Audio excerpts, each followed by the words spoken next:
Episode 9. But then she hit a rough patch at home. Beth wasn't coping at school. Some sort of focus problem that Sam wouldn't expand on had become more apparent or urgent. Sam was terrified that Beth would have to move schools again with all the attendant drama. I watched, growing more and more concerned as she lost what little weight she had to spare from the stress. She never said much about Mr. Sam to me. He seemed to be this distant, unavailable, nebulous entity who was always at work or traveling for business, or at this or that executive's retreat. So Sam was effectively a single mom, and there were days when I would look into her dark-ringed, haunted eyes and fear for her. Little hints in her behavior made me realize how loveless her life was beyond her difficult but obviously close relationship with her daughter. She had few friends, or at least few she'd talk to me about. She rode her horse when she was in the mood, which wasn't often, and would mention in passing books she'd completed that she'd liked.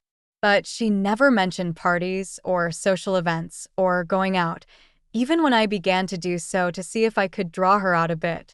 Instead, she'd just tell me little bits from her childhood or the minutiae of her day or her favorite memories of Flora.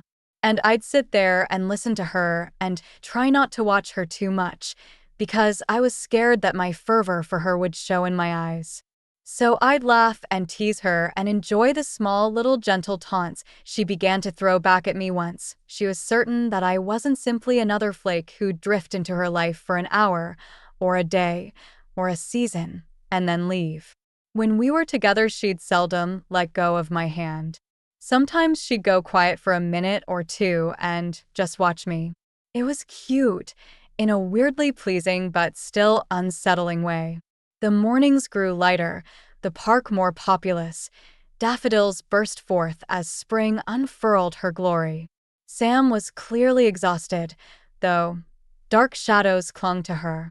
She wouldn't tell me much, just that her and Mr. Sam were fighting more than normal, and that she was sleeping in another room and finding it hard to adjust to being alone.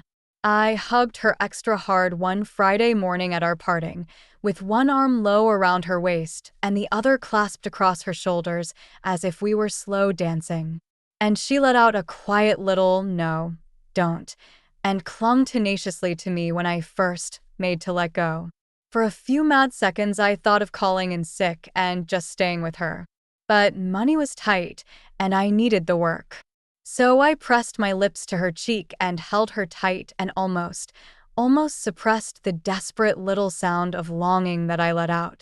She locked her arms around me and buried her face in my hair and almost seemed to hold her breath for a heartbeat or two. And I wished to heaven that I didn't need to say goodbye. Full story is available on shelfofnovels.com. Click the link in the comment section to get it free.